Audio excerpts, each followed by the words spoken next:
Richard Reeves, who is at Brookings, was describing, different aspects of college enrollment gaps, and he made a comment that complexity is the friend of the privileged. And I think targeted universalism challenges us to really think about that. It challenges us to really think about the structures that are creating that complexity and those frictions, and really rethink those structures as opposed to further baking them into the to the college experience that many students and families have struggled with.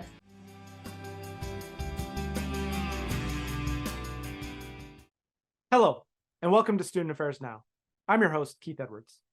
Today we have two deep thinkers to help us explore innovative approaches to student success. We're going to merge ideas and concepts, offer critiques, and break some new ground, and I'm very excited about this. Student Affairs Now is the premier podcast and online learning community for thousands of us who work in, alongside, or adjacent to the field of higher education and student affairs. We release new episodes every week on Wednesdays. Find details about this episode or browse our archives at studentaffairsnow.com. Today's episode is sponsored by Simplicity, a true partner. Simplicity supports all aspects of student life with technology platforms that empower institutions to make data-driven decisions. As I mentioned, I'm your host, Keith Edwards. My pronouns are he, him, his. I'm a speaker, author, and coach, and you can find out more about me at keithedwards.com. I'm broadcasting from my home in Minneapolis, Minnesota, at the intersections of the ancestral homelands of both the Dakota and the Ojibwe peoples. I'm so grateful to have you both here and for this exciting conversation. Let's introduce you to our audience. Brian, we're going to start with you. Yeah. Hey, I'm glad to be here, Keith. Thanks for having us. I'm Brian Reed. I'm the Vice President of Student Success and the Roanoke Experience at Roanoke College in Salem, Virginia, and I am on week 4 of this new journey. I hope the orientation has gone well. It has been fantastic. I love baptisms by fire, and so I have most previously I was at the University of Montana for 4.5 years, which is how I met Pavani. Awesome. Well, over to you, Pavani. Hi, everybody. Thank you, Keith, for having me as well. I'm Pavani Reddy. My pronouns are she, her, hers, and I lead public-private partnerships for socioeconomic mobility for EAB. And as many of your listeners might be familiar, EAB is a best practices and solutions company that serves education leaders from K-12 through employment, which is how I got a chance to really get to know and work with Brian. I also serve as a solutions architect for a DC-based nonprofit called Student Freedom Initiative, which I think might come into play in this conversation.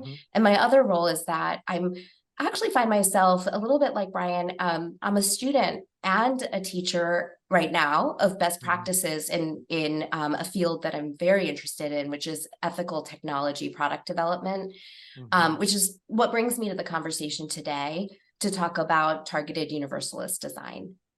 Seems like a good time in our society to be focused on ethical technology product development with AI and tools and data and so many different things. Well, this is exciting, and I know you two have worked together in previous iterations and been good thought partners, and I'm just excited to learn from you. So, Brian, we're going to start with you, framing some context around student success.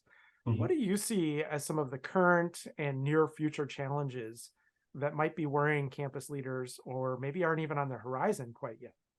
Sure. One of the primary ones, and this is not going to be new to your listeners who paid attention to sort of the recent landscape of higher ed, but the demographic cliff looms very largely for us. We've entered into that downward slope, as most institutions, particularly the small and independent, will tell you that we've entered into the declining enrollment phase of that demographic drop off. Not to mention what I call the great opting out. So we saw this happen right after COVID, which was this, even among the eligible enrollees, we saw a decline in students choosing to attend a college or enroll in college. And so what that means for us is that we've got, with a shrinking pie, a shrinking competitive pie, we have to really focus laser-like on our retention efforts. And so for the students we do attract and are able to get enrolled at our institutions, that we have to double and triple down on our student success efforts, particularly around as we think about our retention, persistence, and completion goals. And so for what that means is that I think institutions who haven't been accustomed to serving first generation students, low income students, students of color well, that we're going to have to get better at doing that and adapting our policies, programs, and services to make sure that we're meeting a greater diversity of students' needs. Because as I've talked to Pavani in the past, we like higher ed was just never intended for that kind of diversity. And we took for granted for a long time that we would have this unyielding revolving door of supply, and we're not there anymore. And so we've got to get better at retention and persistence. And that means we've got to focus more of our efforts on how we serve the greater diversity of our students better. Mm-hmm.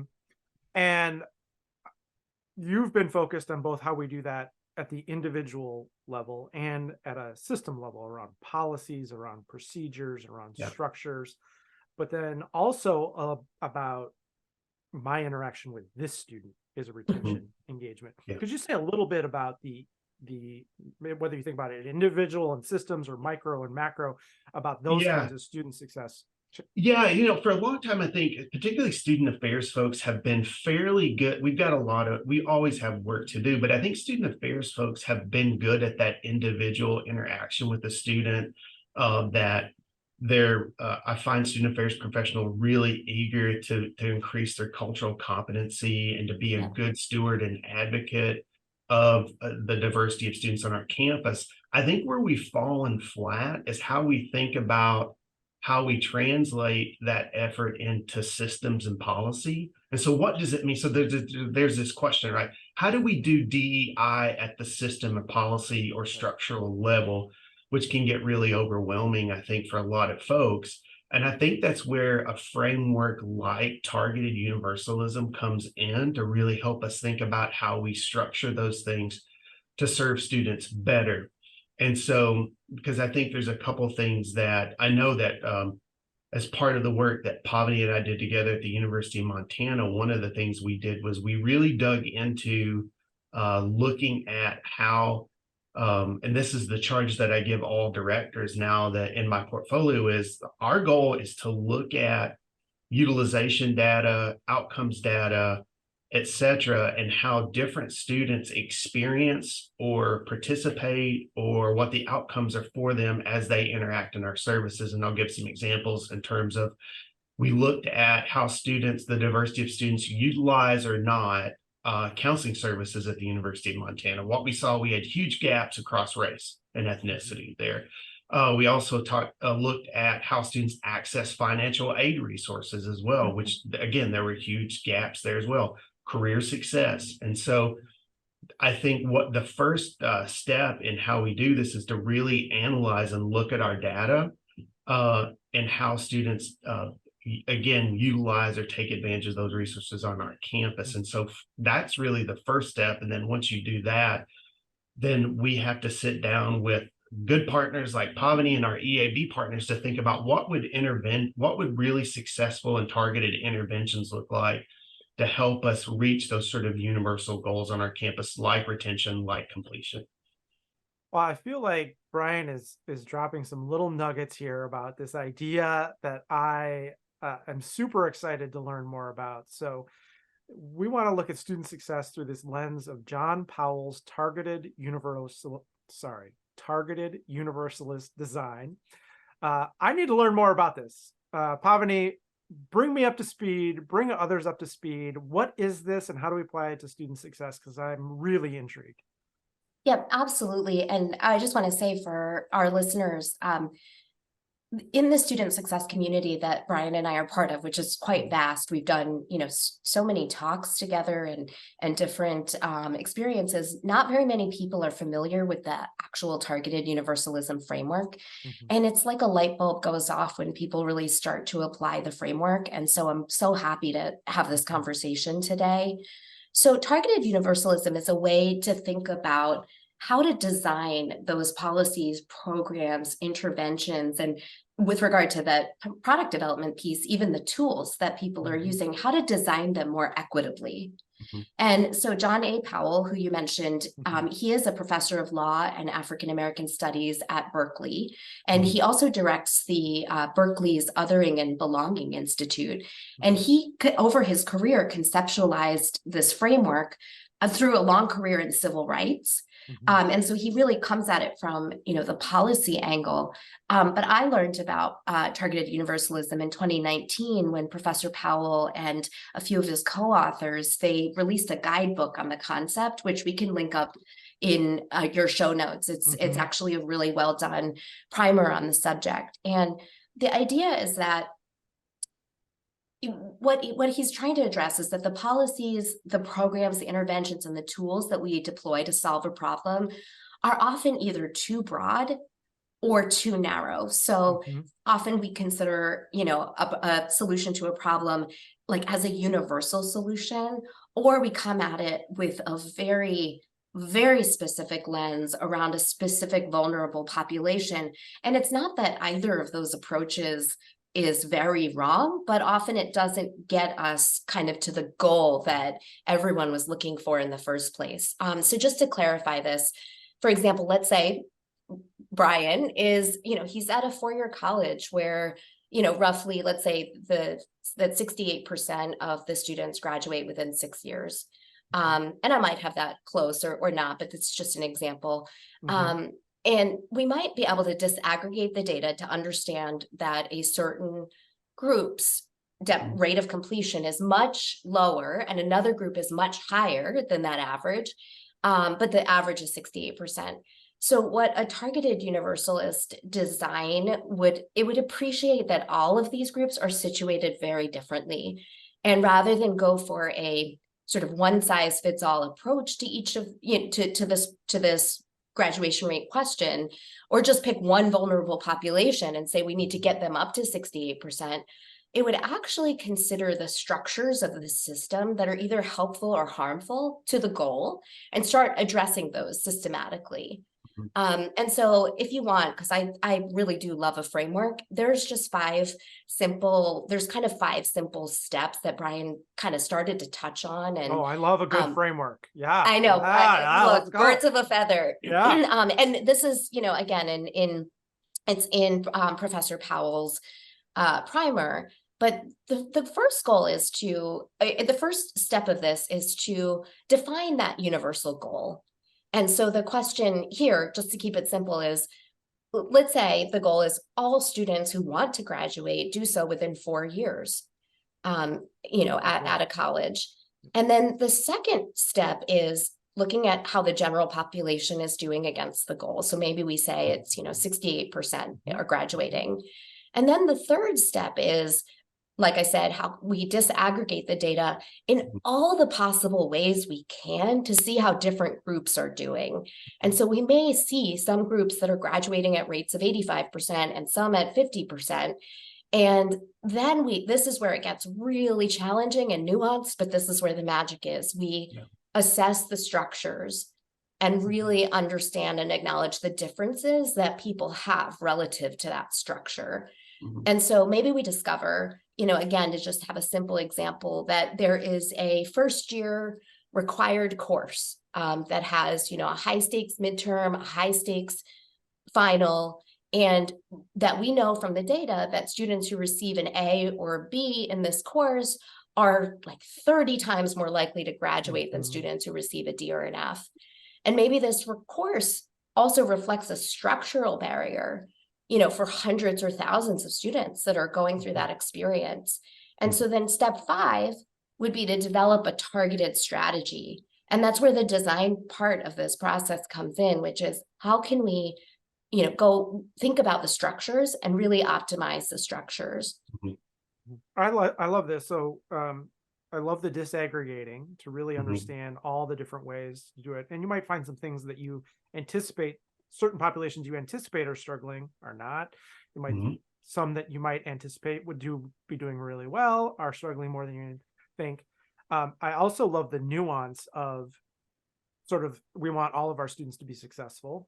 Mhm. And I want to help Keith, who I'm meeting with in my office. And this is sort of that in between there. How do we think about particular groups of students that then can inform maybe individual interventions or Yeah. scale some of these individual interventions in a bigger way? It feels like a really nice both and to, of course, our interest in every student. And then I think oftentimes what we're doing is saying, I see this isn't working for you. I'll give you an exception. I'll give you an exemption. I'll help you out, right? We'll give you an emergency loan rather than thinking, what are the things we can do for many folks? And I'll just add really quickly to Pavani's, the framework piece too, is I think one of the things that's, I consider it the chef's kiss of the model too, which is it really, one of the things that and this is always just baffles me in student success, is that we sit around, we talk about these challenges, we identify these problems, we disaggregate the data, and then we immediately rush to these individualized solutions, which is great. But one of the pieces that Powell does talk about is like spending time with the people that you're designing for. And so we've all heard that if you know, you're strategizing solutions for people who aren't represented in the room, you probably need to rethink that strategy. And so this is where our previous work with at the University of Montana, using this framework, and it was around financial aid strategy, was really important for us to do focus groups with students. We actually did focus groups. And you were really focused on Native and Indigenous students. Yeah, so Native and Indigenous students, and the example there is, if for anyone who's worked with the student population, particularly in the state of Montana, as an example, the financial aid packaging is so complex because in addition to federal financial aid, there are individual tribal scholarships. And in the state of Montana, we have 13 federally recognized tribes that have different strategies, different dates, and distribution dates for how they distribute that aid. Then the state of Montana had a tuition waiver that very few Native American or Indigenous students actually took advantage of. And so those packages are super complex. And so what we needed to understand was to meet with students, and we actually met with community partners who work with Indigenous communities as well, to understand what were some of the user experiences and hurdles to accessing some of those resources. And it was really illuminating too. And not only did we learn about, you know, sort of systematic hurdles or technical hurdles, but it was really about, we heard a lot about relationships and how service matters and how developing relationships matter. And then also too, it was a great education, and particularly for this population, about how the lingering historical effects of the boarding school system, particularly in the US, affected the relationship between Indigenous communities and predominantly white educational institutions. Right. And so we had to take account for all of that as we design these projects. But again, to come back to the main point, which is you've got to meet with the people you're designing for or designing with to really have these strategies, even within a targeted universalism framework, to inform what those solutions look like. I love the word "with" there, right? Who you were designing with, and sounds like you were working with the folks to do that work on your campus with community partners, and then you did a lot of focus groups. I've heard you talk about in other realms of focus groups and learning from the students. Can you say just a little bit more, Brian, about what you learned about the earned mistrust from the boarding schools and colonization that those folks had experienced at a generational scale? Yeah. And how that transferred to their experience of service and what you all learned to better connect. Sure. It's an ill-studied history in terms of national history of the US. And what people don't realize is the boarding school system in the US was not dissolved until the 70s. And so again, if people are unfamiliar with this was a policy where the US government essentially took children from their tribal families and shipped them to largely East Coast schools to educate them. And the idea there was to, quote unquote, educate the Indian out of these students.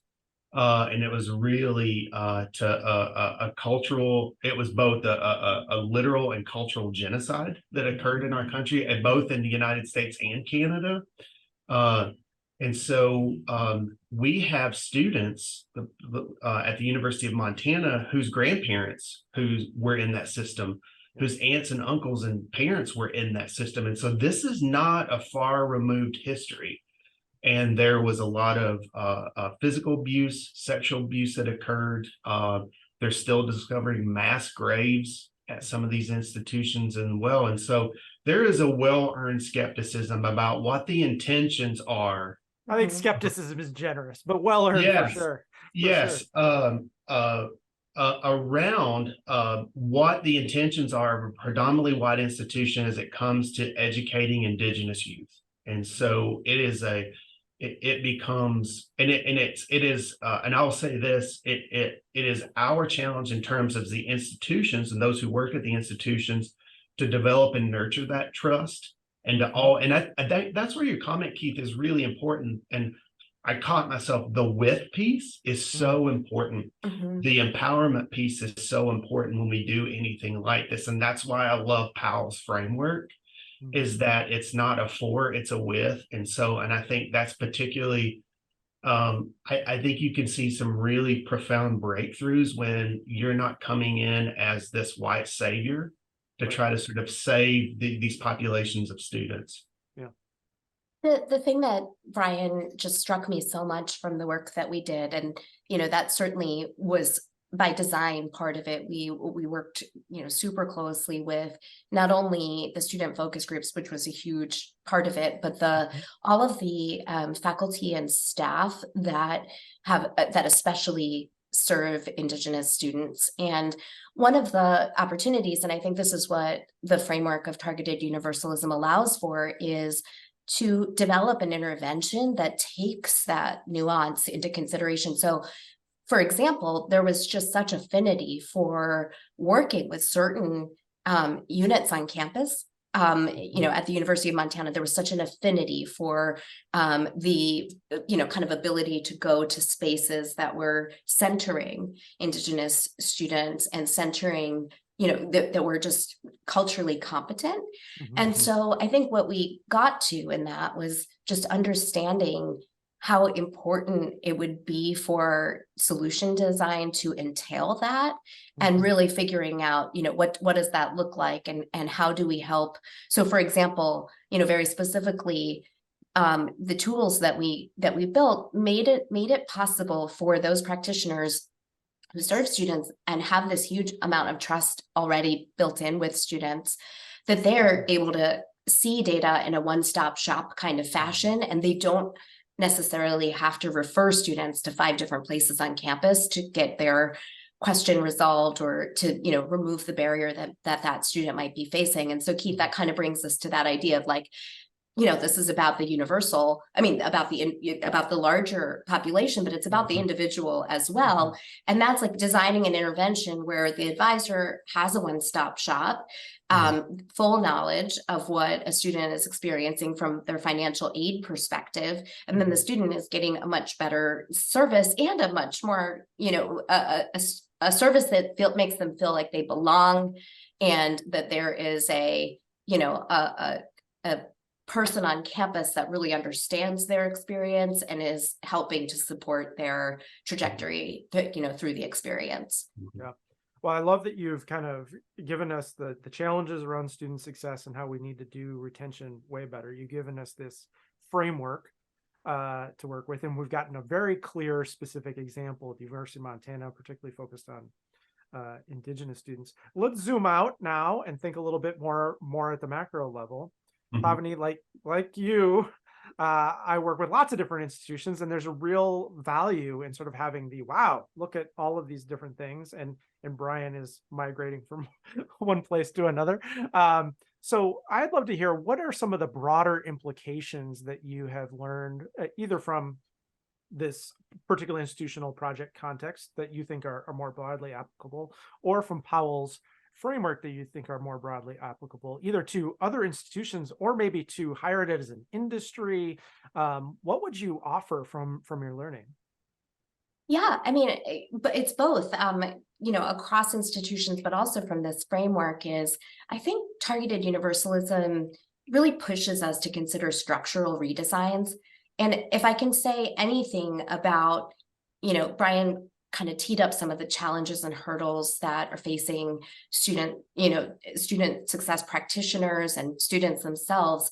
And if anything, that like the trend that I've seen over the last 5 years is that historically, higher education has accepted complexity, and that hurts students and families that lack privilege. And the biggest shift that I've seen recently is that there are massive numbers of higher education practitioners that realize that simplifying systems is necessary to create the engagement and sense of belonging for across the whole student population. And earlier this year, Richard Reeves, who is at Brookings, was describing, different aspects of college enrollment gaps, and he made a comment that complexity is the friend of the privileged. And I think targeted universalism challenges us to really think about that. It challenges us to really think about the structures that are creating that complexity and those frictions, and really rethink those structures as opposed to further baking them into the college experience that many students and families have struggled with. It reminded me, I think not only that, but higher ed kind of values complexity. It's hard to get in, it's hard to navigate. If you can do this, it's really good for you. And it's sort of that complexity, I think, gets confused with rigor. And robustness. But I love that framing around complexity and privilege and simplifying things. What are you learning, Brian, as you move from one institution to another and carry these mindsets and approaches as you're thinking about different contexts? Yeah, I think for me is that I think Pavani sort of suggested this, which is I think we're at a time where I think excellence of an institution and access or student success are not mutually exclusive concepts. And so I'll just be really frank with you and your audience. I have please, I've been waiting for it. Let's get really.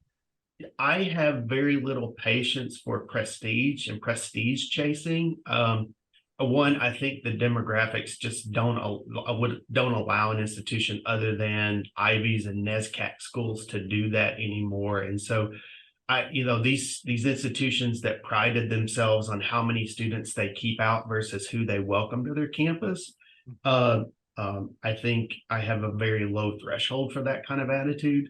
And so for me, I think as a first-gen low-income college student, was fortunate enough to attend an undergraduate institution that really was accessible, that realized that jargon, we had to get rid of the jargon and the complexity of higher ed, which we all know makes us sound smart, but is of very little use to students, of very utility to families. That's the other piece too, is that, and I don't want to let this go without saying this, is that I think when we serve this greater diversity of students, and particularly at our institution, this is one of the reasons I was attracted to Roanoke College. We're 30% first gen, we're 25% Pell Grant recipient status.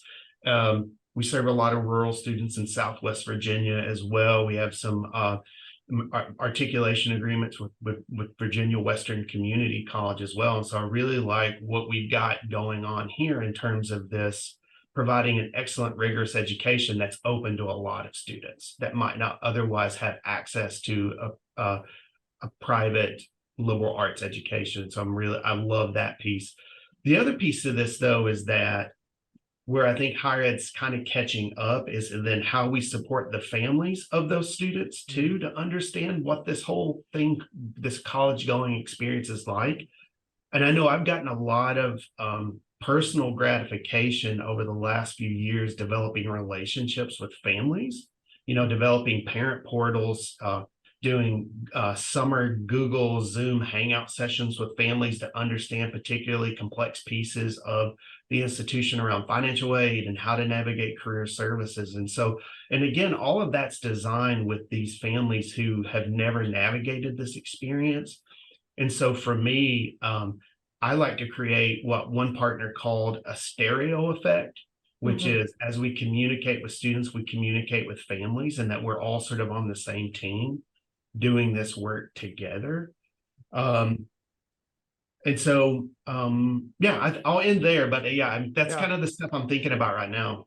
You're making me think about a lot of the work I do with institutions around curricular approach. And one of the big benefits is when you're clear about what the goals are, Mhm. then you can communicate them in the same way to different people, right? When everybody's kind of doing their own thing, then lots of different things get communicated. So making sure we're kind of all singing from the same music, Mhm. right? We might play Yeah. different instruments, but we're all singing from the same music. And so making sure that admissions and enrollment folks are communicating that to prospective students, and that we're using that language in the pipeline and on campus and with families. And I love the you're adding to my musical metaphor here with the stereo effect, Mhm. but Yeah, and really taking that jargon and the complexity away. I was just going to build on that, Keith, with one more thing, which is I think there's a goodness in articulating what the goals are, because if the goals are to um, reward privilege, to to separate students who have been resourced all their lives, and signal to the outside world that these are very well resourced students. I think many institutions would be hard pressed to come right out and articulate those principles as their goals. Mhm. And so I would say just articulating the goal that we want students to succeed. We want students to, have equal opportunity of access, to different educational experiences and paradigms. I think that allows for just expression of those goals, rather than sort of just committing to the status quo. Yeah. Well, and Well, higher ed has had this mindset of our job is to attract good students who will be successful. And you're reminding me of Parker Palmer talking about sitting around with a group of faculty and hearing them complain about students that are not as prepared as they used to yeah. be, and they're not as Yeah. hardworking as they used to be. And Palmer sort of says they sounded like doctors complaining about having too many sick patients. Yeah. Mhm. Like that's our job, is Yeah. to help them be Mhm. successful, help them develop these skills and habits Mhm. and patterns and navigate Mhm. around that. What do you want to add, Brian? I was just going to say, I think that's, I think student success has become the new sort of marketing term for a lot of institutions. And what I mean by that is, like, you hear, like, we have a beautiful campus, we have a 13-to-1 student ratio, and we're committed to student success.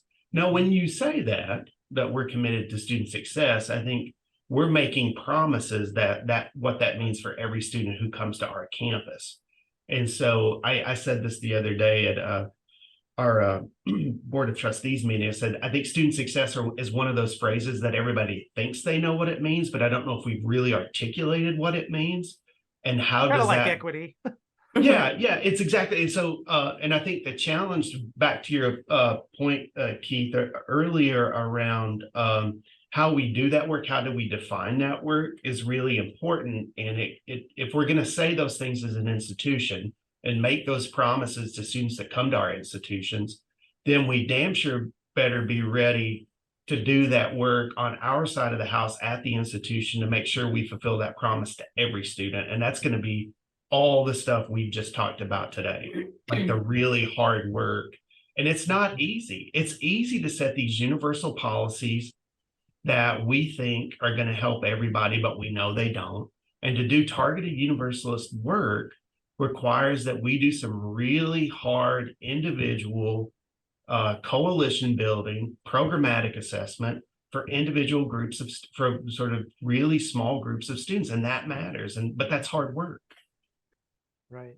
And student success, everybody agrees. Who's against student success? Right. But then that means we have to do things differently than we've always done. Well, student success, it's like everybody's for DEI until it costs them something. Right. Until they have to sacrifice. And I think student success is the same way. Like, we've got to really assess our own stuff.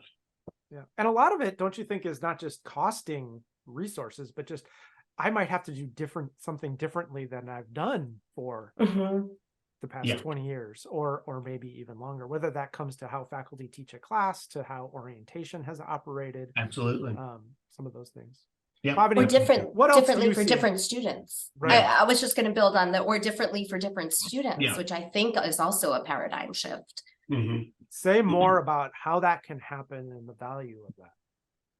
Yeah, I mean, I think one of the biggest opportunities for us who are all working on sort of this deep definition of student success that Brian just articulated is to get so much more curious and nuanced about what is going on for students. And I'm actually hopeful that some of the newer data technologies, and I'll say it, ding, ding, ding, artificial intelligence, machine learning, that these technologies can shed light on the student experience more and more granularly, so that eventually students are not being dealt with as a representative example of a group of students, but interacting with a college as an individual, uniquely situated learner who does belong in that educational experience. And to your point, Brian, the idea of like a college saying, we do these three things, and this is how we promote student success, should be a way that students and families can understand what educational context is actually a great fit for that student based on how they find themselves and where they're situated today as a learner. And so that is what I feel like is an opportunity in all of this, and I'm hopeful that we can get there. I'm really enamored with this nuanced middle path, because I think we do talk so much about all students, right? They're all here for orientation. They all got this email. They all have to do this thing, right? And then I think particularly student affairs folks do think about a lot of individual students, right? Our behavior bit team, our care team is focused on this student and their challenges and their issues and who's going to meet with them. And then of course we meet individually with students for lots of different reasons, maybe advising, maybe an intervention, maybe an exception, and we get really focused on that. And this is really that middle ground about what about our Indigenous students? What about our trans students? What are they navigating and experiencing? And I think when I think about when we get to sort of those group level, it becomes very easily dehumanized, right? Meeting with this student, they're very human, they're very real, relationship and connection. But then when we're talking about Pell Grant recipients, I don't know who that is. That's now a nameless, faceless, dehumanized collection of data. And what I love about some of the things that the both of you are talking about is looking at those groups and then humanizing them and talking with them and engaging with them, so that it brings more to that. And I'm enamored with that, bringing relationship and connection and with to groups of students that through the data are struggling, and really asking them, what's getting in your way? What would be helpful? Well, when people refer me to another office, just do it nicely and don't just rush through the email, and don't just pass off quickly. Like that would be really great. And exactly. And what is their interaction with the system, right? Like, so even just that broad strokes of being a Pell student, which I was when I was in college, just what does that look like? Just from your perspective, how does that work? And then you shed light on what the system is really designed to do and not do. One of the things I'm curious about is we've talked a lot about learning and data and disaggregating data and learning about what these groups are experiencing to inform faculty and staff practices and policies and how we engage and resources. How do you all see sharing that with the students? These are some of the things that your peers are saying are getting in the way. These are some of the things that are helping them be successful. Is there a share back with the students to sort of inform them and empower them, or are there risks with that? A really good question. Thank you. I think in so much as we can triangulate what we think we know about how this is where this becomes a really beautifully iterative process. And what I mean by that is you have your focus groups. And this is what I really like. And I didn't want to talk about, because I could do a whole nother podcast on this, but human-centered design. Yep. And all right, we'll put it on the list. Yeah, how to apply the principles of human-centered design and student success. But like, we know that the first stage is in empathy, and developing a point of view really is iterative. And so it's having those initial conversations with students to say, hey, let's understand you. Here's what our data tells us. Right. Let's triangulate that with your experience. Okay, then we put that together. Then we develop some prototype ideas. And then I think we go back to the students and say, hey, here, give them something to react to with respect to here's some intervention or program or policy ideas. What do you think? And so again, like I said, like that's not easy. That takes a lot of time and effort, but like that's the good work that happens. And that's how you get really solid community informed solutions to really complex and sticky problems. And so to your point, Keith, I think it's got to be super iterative. Now I want to expand a little bit. I think one of the things that we don't do well in student affairs is share with our faculty who our students are, in terms of the makeup of our students and what the particular challenges might be, or the strengths actually of what it means to be a first gen or low income or BIPOC student on our campus, and to continually update our staff colleagues as well as our faculty colleagues about who our students are.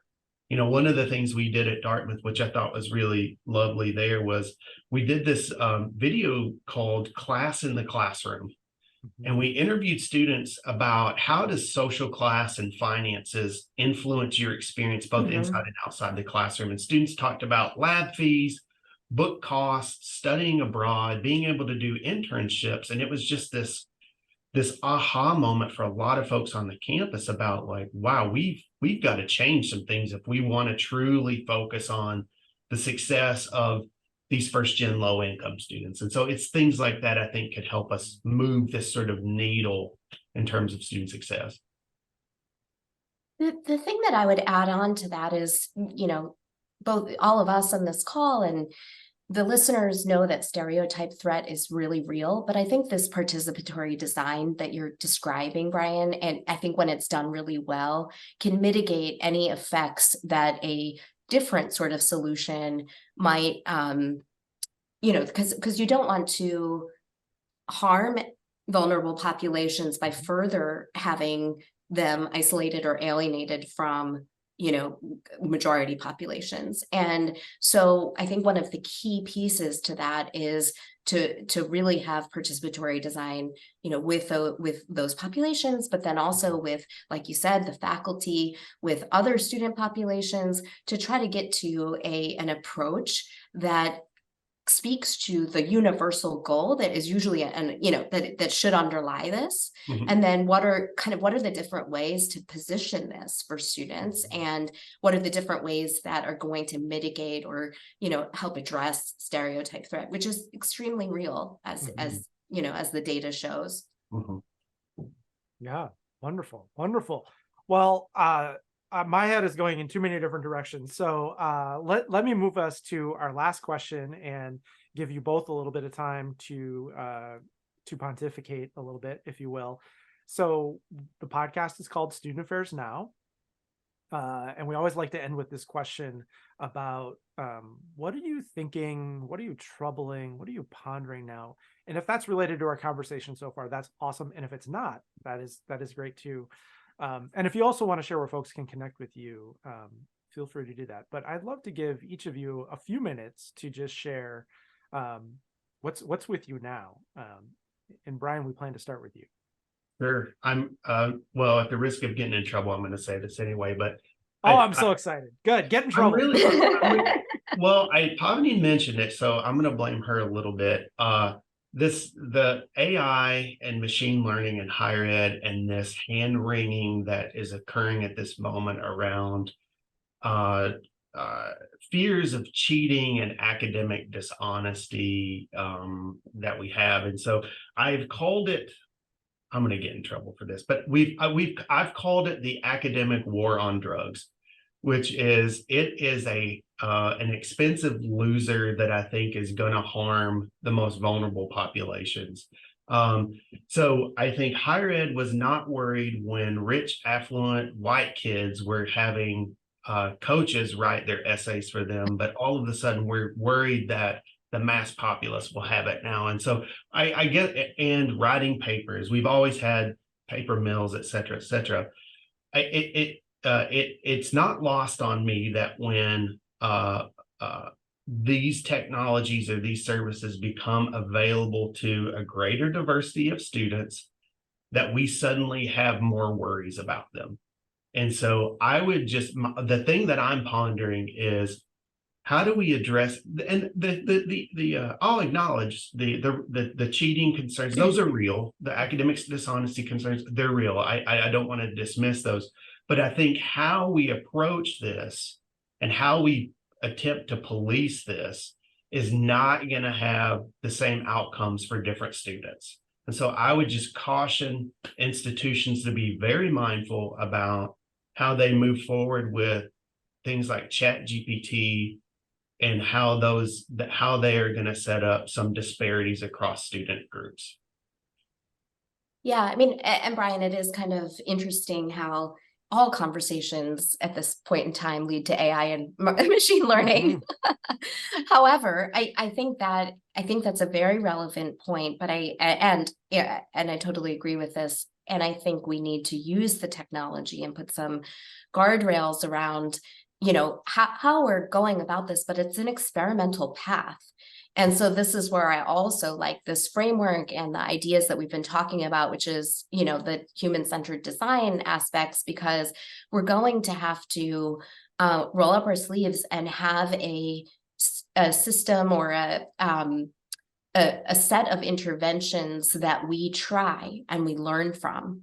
And, we refine the approach and we continue to go from there, but we have to do it with such transparency and with across the entire community and with representation, as Brian, you alluded to in different ways kind of across this conversation.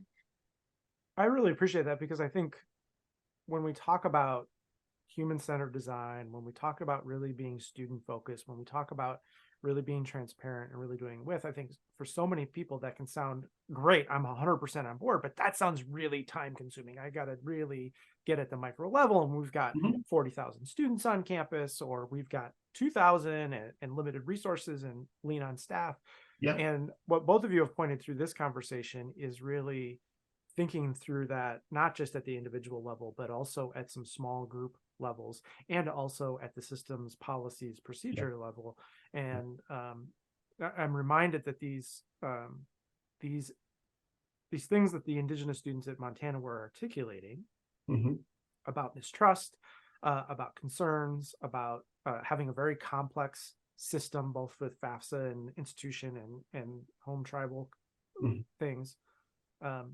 If we can figure that out for them, it will help a whole bunch of other students who are not Indigenous at all, right? Who maybe are coming from a rural background, maybe had a K-12 experience without any college preparation or knowledge or testing or things like that. And so or are uniquely eligible for certain kinds of scholarships just because they're uniquely eligible for them. Yeah, right. And so I'm thinking, solving some of these challenges for this particular, and we'll use the example of the Indigenous students, if we can solve those at a policy system level, it cleans up a whole bunch of things for rural students, for low-income students, for international students, for students who are having a lot of different things, for out-of-state students who are coming in and have other complexities.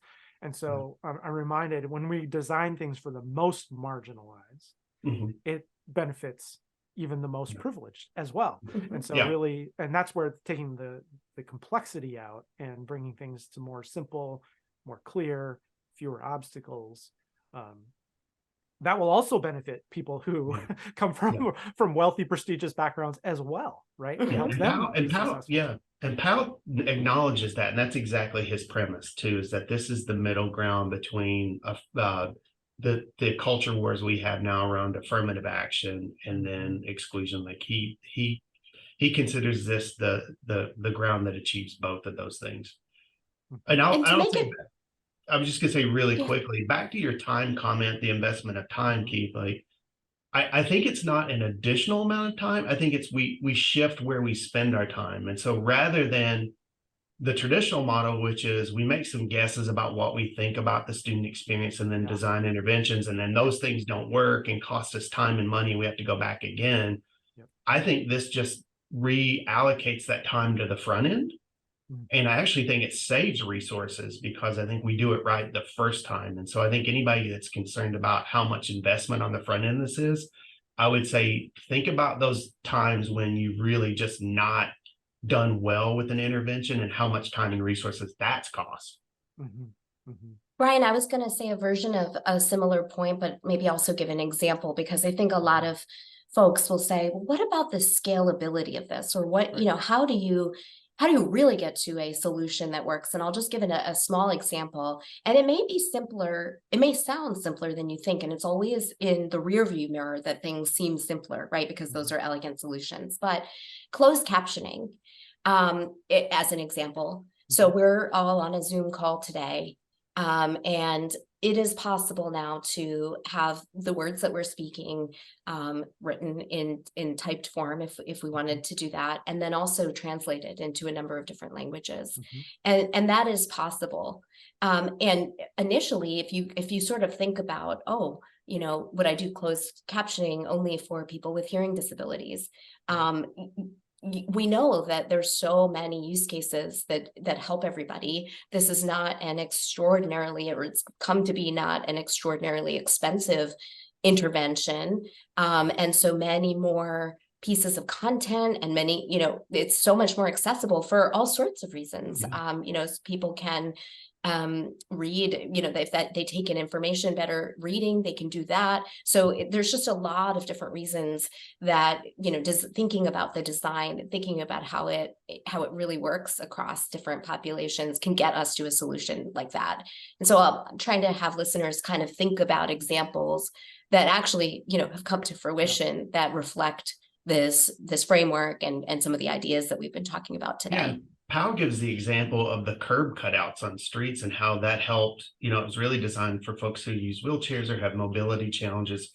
But then we found that families with what's the baby thing? The carriages? Strollers? Yeah, sorry, I'm not a parent, so I don't know.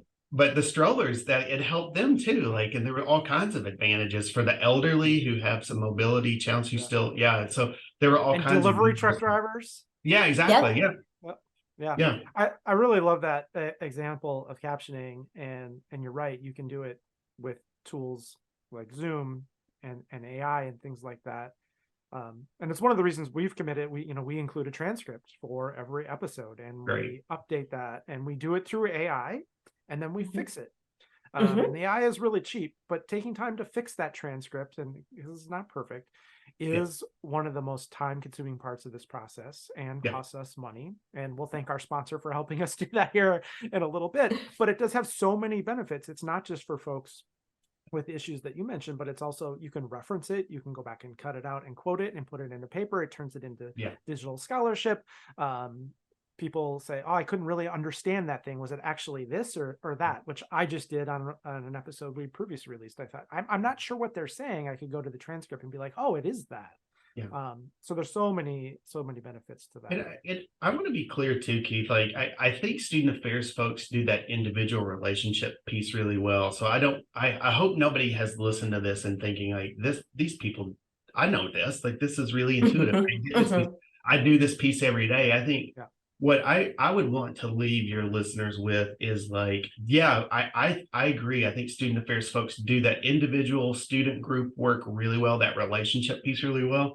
I think the beauty of Powell's work and what we're talking about is really at that system process level. And so I just would want to leave them with that. It's I believe in you. I think you do good work. That's not my suggestion here. It's that the policy and practice work becomes really hard at scale. And I think this is where that framework comes in.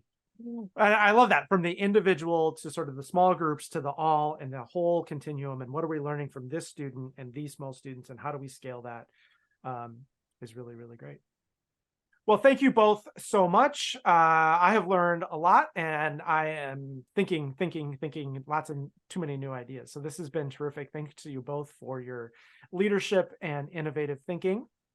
And thanks to our sponsor of today's episode, Simplicity. Simplicity is the global leader in student services technology platforms with state-of-the-art technology that empowers institutions to make data-driven decisions specific to their goals. A true partner to the institution, Simplicity supports all aspects of student life, including but not limited to career services and development, student conduct and well-being, student success, and accessibility services. To learn more, visit simplicity.com or connect with them on Facebook, Twitter, and LinkedIn. Huge shout out to our producer, Natalie Ambrosi, who does all the behind the scenes work to make us look and sound good.